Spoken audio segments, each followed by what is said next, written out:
बड़े मोज़ी को मारा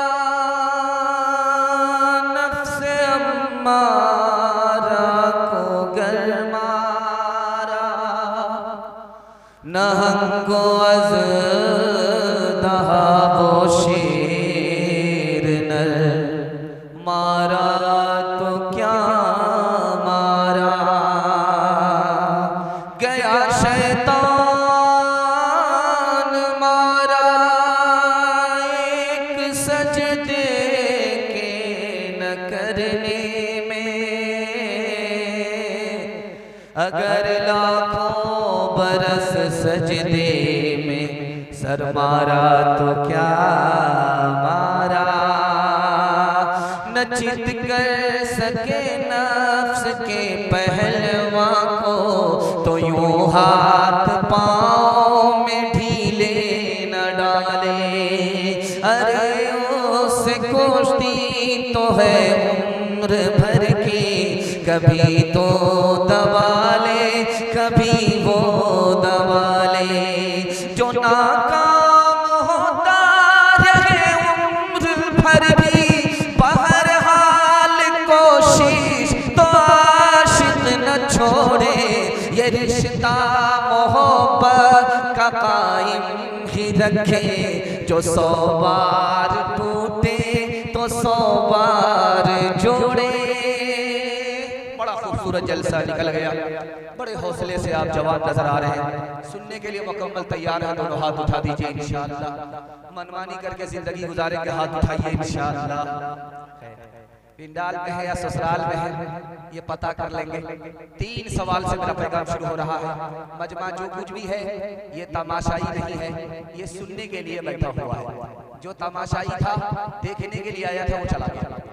जो सुनने के लिए है वो जमा है। दिल से दुआ देता हूँ अल्लाह हमारे सुनाने को, आपके सुनने को बेहद कबूल फरमाए। 3 सवाल से मेरा पैगाम शुरू हो रहा है। बेटे 3 तरह के हैं, कौन नालायक है कौन लायक है, ये मेरा पहला सवाल है। दूसरा सवाल है, घर के इल्म से 3 आदमी महरूम होते हैं, पहला दूसरा तीसरा कौन है। और तीसरा सवाल है कि पूरे मजमे में अच्छा कौन है बुरा कौन है, ये कैसे पता चलेगा। 3 रास्ते से पता चलेगा, पहला और दूसरा तीसरा रास्ता क्या है। रमजान गुजर गया, दिल में ख्याल ये रहता है कि रोजा कबूल किसका हुआ किसका नहीं हुआ, एक लाइन में जवाब आ रहा है।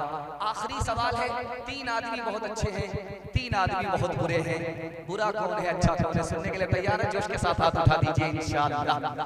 3 बेटे हैं, पहला बेटा है उसका नाम है पूत। बाप दादा ने जो दौलत छोड़ी उसको बाकी रखा। ये लड़का बहुत अच्छा तो नहीं है लेकिन बहुत बुरा भी नहीं है। दूसरा लड़का है उसका नाम है सपूत।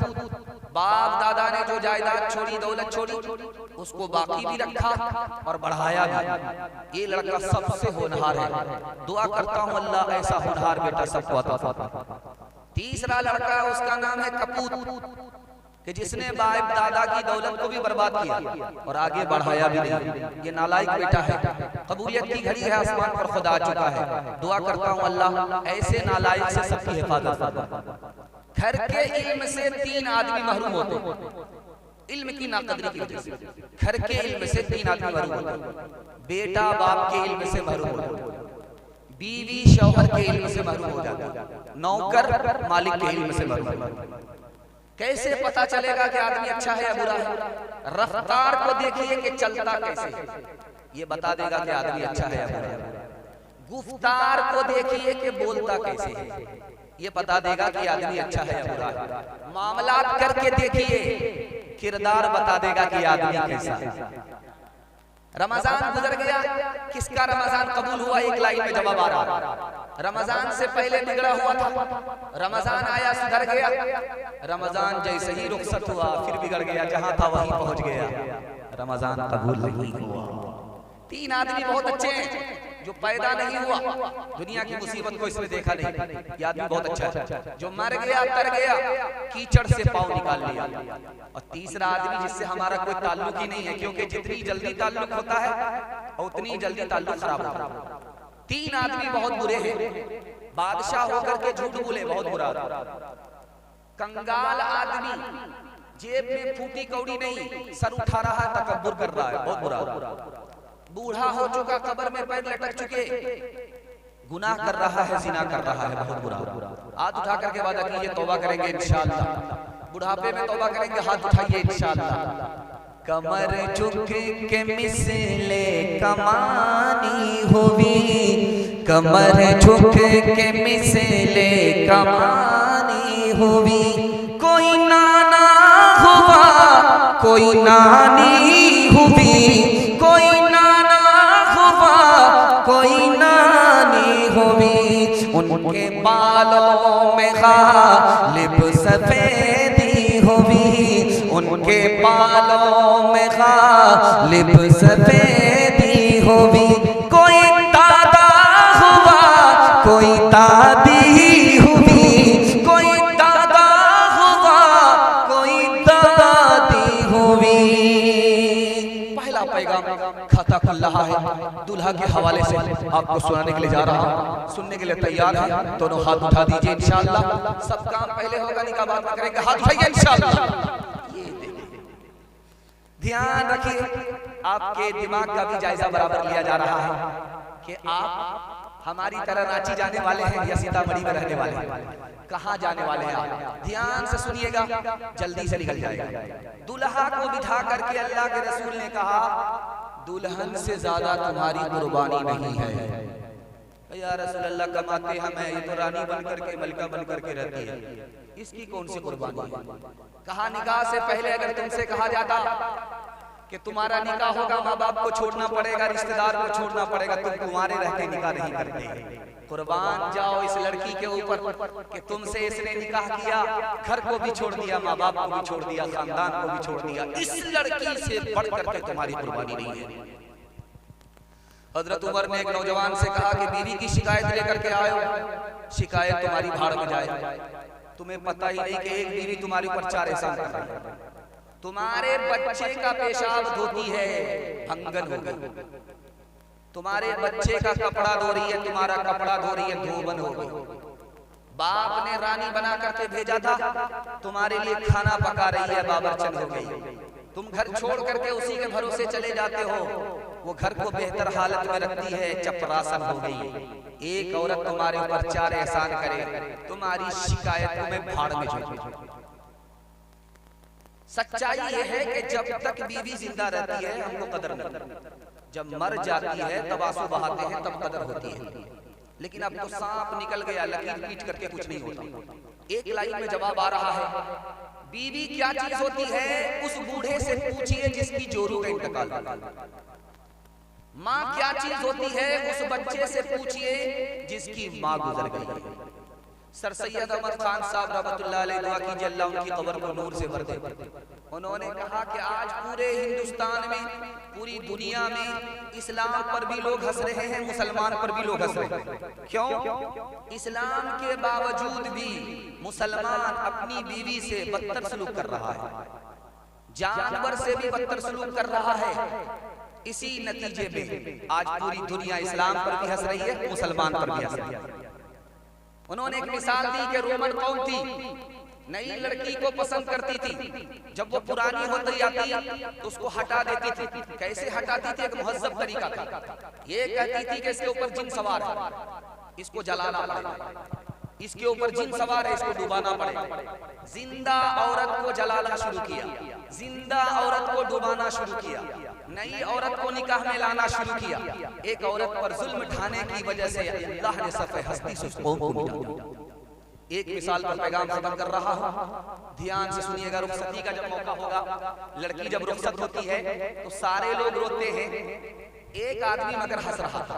तो छोटा बच्चा अपने बाप से पूछता है, बाबू सब लोग रो रहे हैं, रुखसती हो रही है लड़की की, ये तो समझ में आ रहा है, लेकिन एक आदमी क्यों हंस रहा? तो बाप ने पूछा कि बेटा कौन हंस रहा? अबू दूल्हा बाबू रुमाल मुंह में रख करके हंस रहा।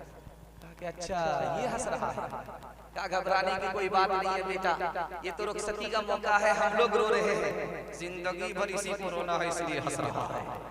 रोज उनका जो तुम आया देखते हो, जहाँ में उन्हें कामरा देखते हो, मोती उनका सारा जहाँ देखते हो, उन्हें बरतरस आसमां देखते हो।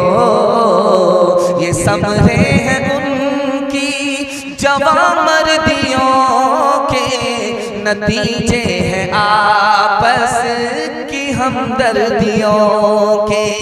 ये समझे हैं उनकी जवामर्दियों के नतीजे हैं आपस की हमदर्दियों के। पहला पैगाम निकल गया, दुल्हन के हवाले से दूसरा पैगाम आ रहा है। सुनने के लिए तैयार है? जोश के साथ हाथ उठा लीजिए। आपका हाथ जोश के साथ उठता है तो मुझे भरोसा होता है कि आप लोग जिंदा है और गुलसिता में है, कब्रिस्तान में नहीं। अल्लाह आपके ज़मीर को जिंदा फरमाए। दूसरा पैगाम दुल्हन के हवाले से आ रहा है। हज़रत उमर ने अपनी बेटी से हाथ जोड़ करके कहा कि बेटी, एक बार तुमने अपने शौहर की नाफरमानी की, और तुम्हें तुम्हारे शौहर नबी ने तलाक दे दिया, मैंने तुम्हारी तरफ से माफी मांगी, नबी ने तुम्हें माफ कर दिया, दोबारा निकाह में ले लिया। बेटी आइंदा कभी अपने शौहर को नाराज मत करना। अगर मुझे पता चल गया कि दोबारा तुमने नबी को नाराज किया, शौहर को नाराज किया, तो जिंदगी भर मैं तुमसे बात नहीं करूंगा। अल्लाह के रसूल बैठे हैं, अचानक दस्तक हुई, कहा कौन? तो कहा मैं फातिमा। कहा बेमौका कैसे आई? कहा अली से खफा होकर। कहा अली से खफा होकर के आई? बेटी मैं तुम्हारा बाप हूं, अली तुम्हारे शौहर हैं, अली की इजाजत के बगैर मेरे घर में कदम मत रखना, वरना दरवाजा बंद तो मिलेगा, खुल नहीं सकता। बेटी शौहर को नाराज मत करना, नाराज हो जाए माफी मांग लेना। अगर तुमने अली को नाराज किया, अली से माफी नहीं मांगी, अली ने माफ नहीं किया, बेटी तुम्हारा इंतकाल हो गया, मैं जिंदा रहा, तो मैं तुम्हारी नमाज जनाजा पढ़ूंगा भी नहीं पढ़ूंगा। तीसरा नमूना आपकी खिदमत में आ रहा, आप देखेंगे आदत के मुताबिक समाज में जब पहली मर्तबा लड़की ससुराल से मैके आती है, चाहे 3 दिन कहीं रस्म है, कहीं 2 दिन है, कहीं 7 दिन है, जब लौट करके आती है तो मोहल्ले भर की औरत घेर लेती है। सवाल जवाब होता है, बेटी ससुर कैसे थे? तो लड़की कहती सुभान अल्लाह। शौहर कैसे थे? माशाअल्लाह। ससुराल कैसी थी? अल्हम्दुलिल्लाह। अब एक औरत आगे बढ़ करके कहती बेटी जल्दी बताओ सास कैसी थी? लड़की कहती अस्तगफिरुल्लाह, ला हौला वला कुव्वता इल्ला बिल्लाह, इन्ना लिल्लाहि जल्लतु जलालतु इस बला। माँ तो माँ होती है, समझ गई मेरी बेटी को सबसे पसंद है, लेकिन सास पसंद नहीं है। माँ ने बेटी को हौसला भी दिया, अदब भी दिया। बेटी तुम्हारे जवाब से मुझे अंदाजा हो गया तुमको सास पसंद नहीं है, लेकिन मेरे सवाल का जवाब दो, पहली मर्तबा जो मैके से ससुराल गई थी कौन लेकर के गई? सास आई थी। 100 लड़की ने मुझको देखा सुना पसंद किया, बहू बनाया, मैके से ससुराल ले गई। कहा कि बेटी ये सास का ही एहसान है, इतनी अच्छी ससुराल मिल गई, ये सास का ही एहसान है, इतने अच्छे शौहर मिल गए, ये सास का ही एहसान है, इतने अच्छे ससुर मिल गए। बेटी सास को बला और मुसीबत मत समझना, सास कभी माँ होती है, कभी माँ से बढ़कर।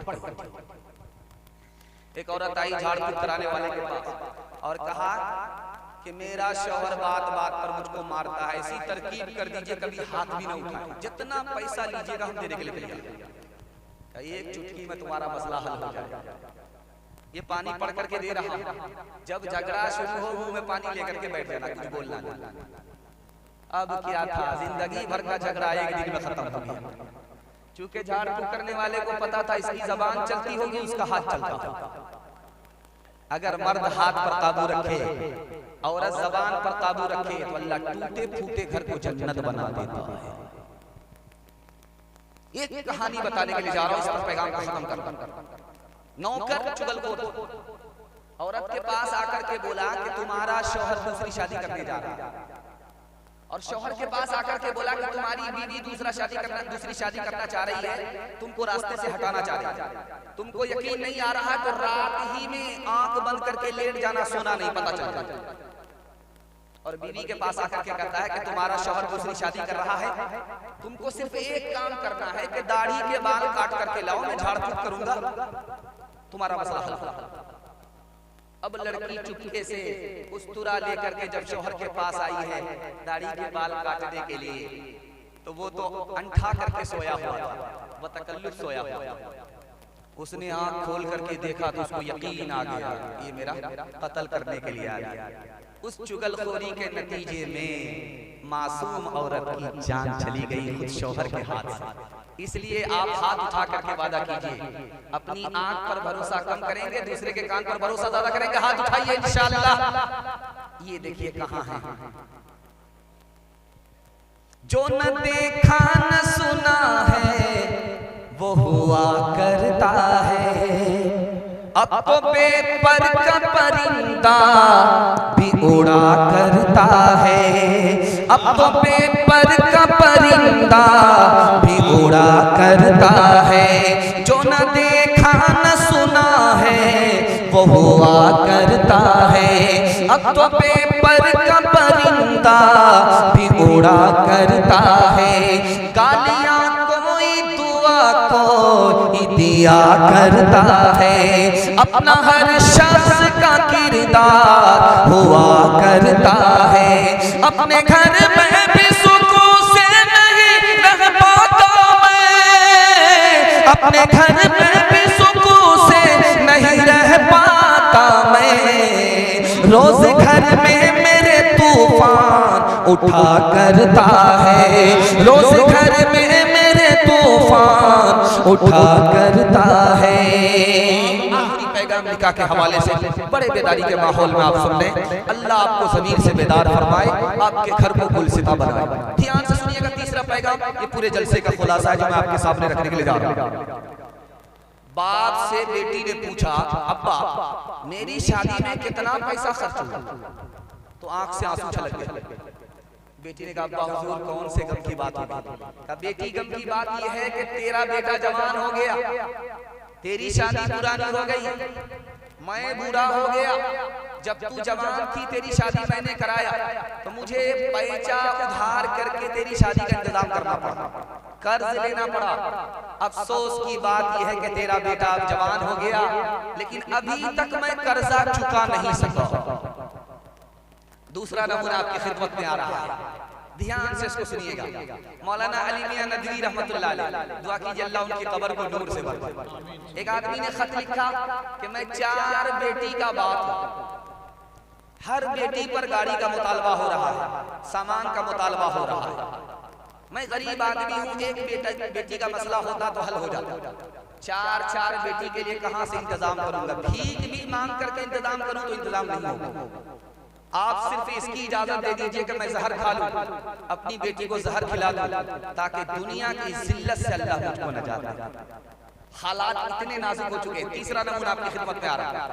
ठीक बारात उतरने से 1 रात पहले लड़का लड़की को फोन कर रहा, तुम्हारा बाप 4 चक्का दे पाए? तुम्हारे बाप की 4 चक्का देने की औकात है? तो लड़की ने भी तुर्की बतुर्की जवाब दिया, रिश्ता हो या ना।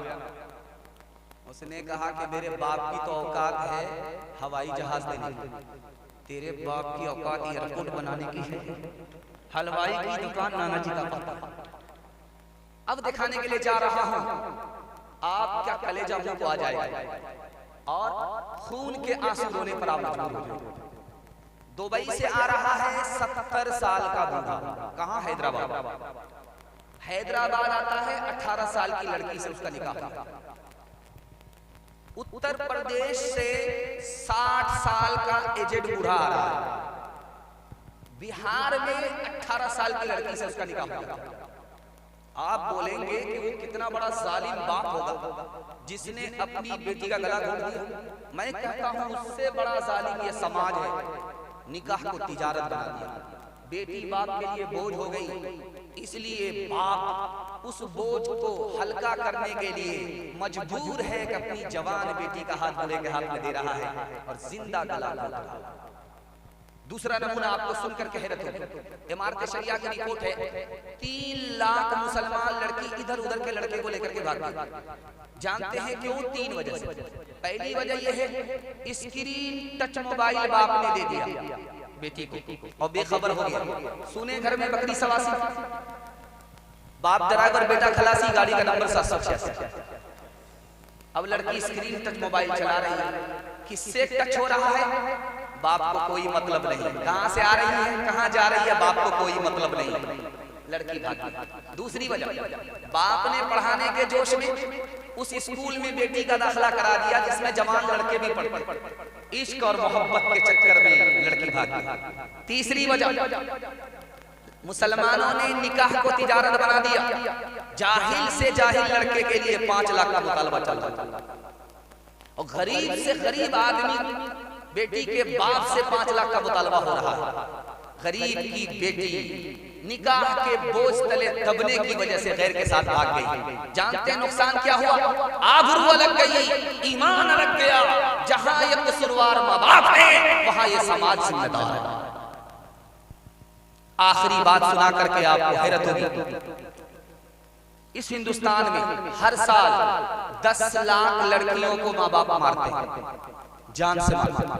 आप बोलेंगे ऐसा कैसे हो रहा है? बताओ, अल्ट्रासाउंड मशीन बताती है कि पेट में बेटा नहीं है, बेटी है। माँ बाप उसको गिरा देते, अगला बच्चा भी नहीं, एक के बाद कभी नहीं, कम संतान सुखी किसान, हम दो हमारे दो, बेटा आने दो, बरकत आ रही, कदर कदर कदर कदर कदर कदर, एक दर्जन आ रहे हैं, न बाप घबरा रहा है न माँ घबरा रहा है। जहां दो बेटी के बाद तीसरी का नंबर आया तो माँ से ज्यादा बाप घबरा रहा। क्यों? लगता है कि पिछले साल माँ ने पैदा किया, इस साल यही बाप पैदा किया। मतलब साफ है कि बेटी पैदा होगी गरीब हो जाएंगे, बेटा पैदा होगा अमीर हो जाएंगे। ये हालात क्यों पैदा हुए? इसकी बुनियादी वजह यह है कि हमने बेटा को माला माल किया, बेटी को कंगाल कर दिया। इसलिए दामाद का अजाब हमारे ऊपर मुसल्लत हो गया। हाथ उठा करके वादा कीजिए कि बेटी को महरूम नहीं करेंगे। हाथ उठाइए, बिल्कुल सही जा रहा है। एक राज सुनिए, आदमी 3 काम करता है, कंजूसी करता है, हराम कमाता है, जहन्नम में जाता है। क्यों? ये राज आपको बता रहा हूं, इस पर पैगाम को खत्म कर। एक शायर था, शेर पढ़ने के लिए आया, हर आदमी 10 रुपए उसको इनाम में दे रहा, 10 रुपए से बड़ा नोट नहीं दे रहा। किसी आकर के बोला कि कितने बड़े कंजर आप लोग हैं, मक्खी चूस हैं कि 10 रुपया से ऊपर आप लोग को निकल नहीं रहा। तो एक हाजी साहब खड़े हो गए 100 का नोट लेके, मुबारक हो हाजी साहब, आपको, आपने आबरू बचा लिया। तो शायर साहब फिर शेर पढ़ने लगे तो देखा हाजी साहब खड़े, हाजी साहब आप बैठ जाइए, पैसा तो दे दीजिए। वो 90 रुपए वापस लेने के लिए एक राजा मजमा से खिताब करते हुए बोला कि मेरी हथेली में बाल क्यों नहीं है?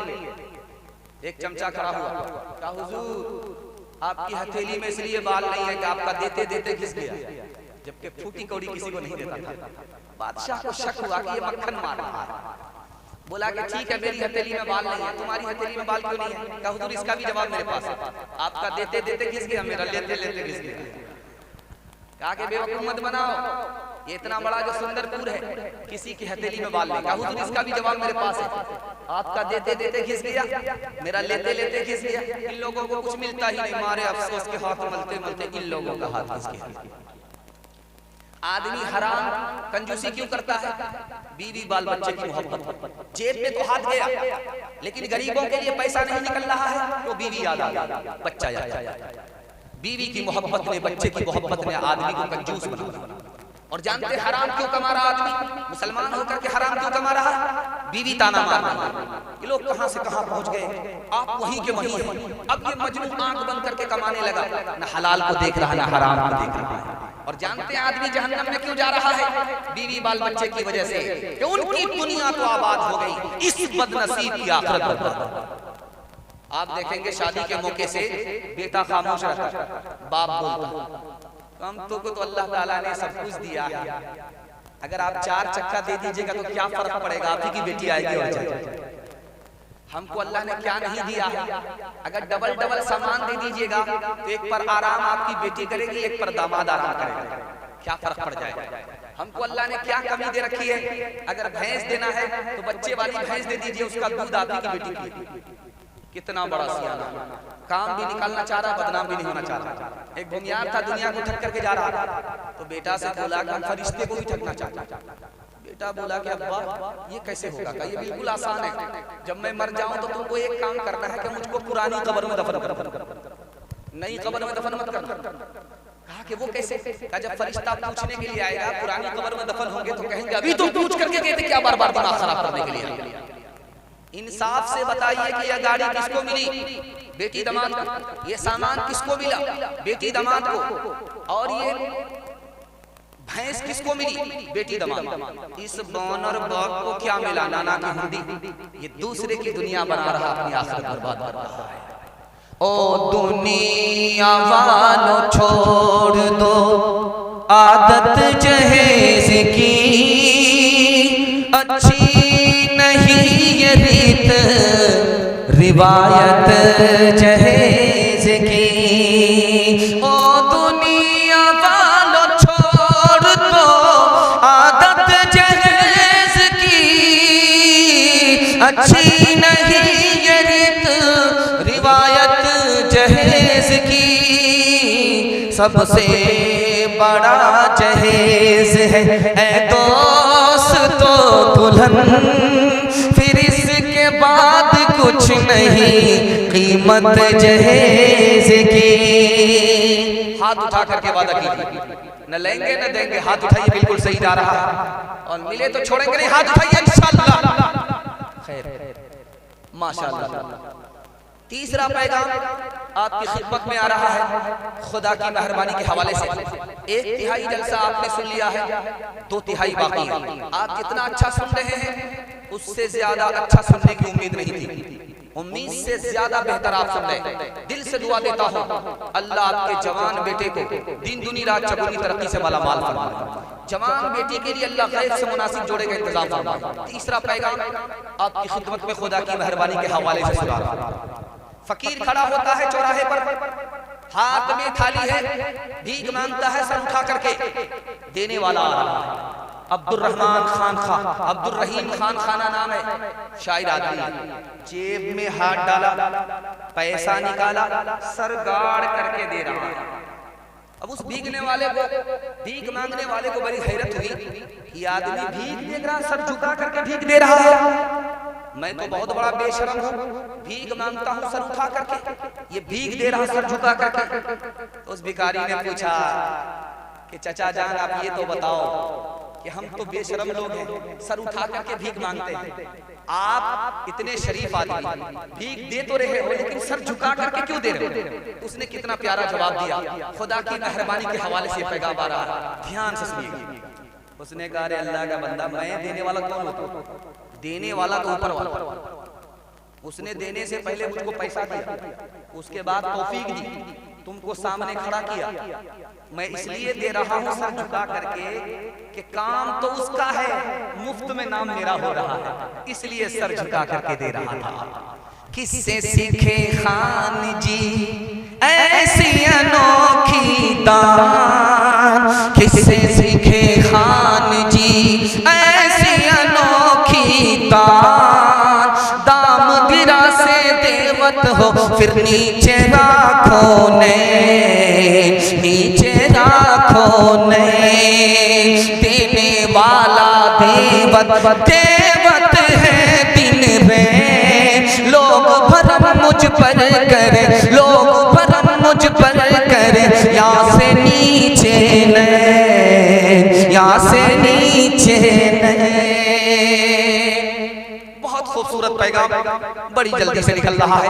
दूसरा नमूना आपकी खिदमत में आ रहा है कि एक बादशाह रात दिन जुल्म ढाता था, कभी इसका घर उजाड़ता था, कभी उसका घर उजाड़ता था, रात दिन जुल्म ढाता था। कभी इसका खून पीता था हंसता था, कभी उसका खून पीता था हंसता था। अचानक में रोने लगा और उसने जुल्म ढाना छोड़ दिया, तौबा कर लिया।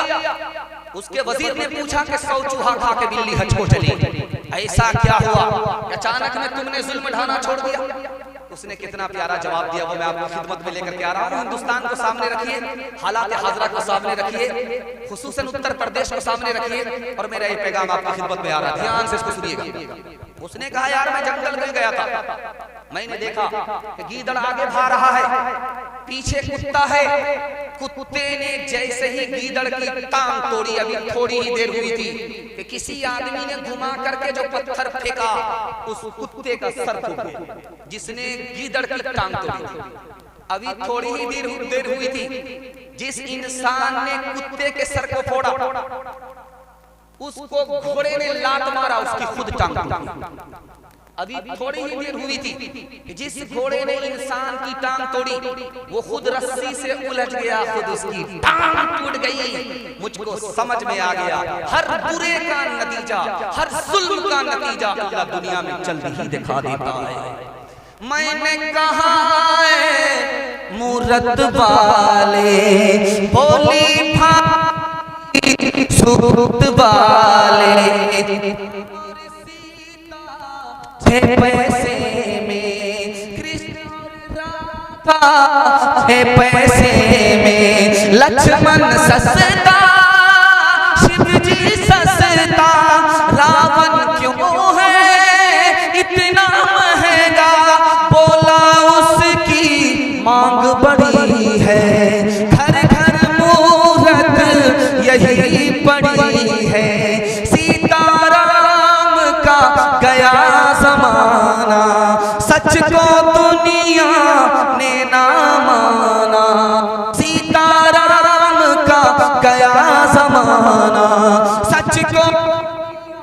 अपने ना माना,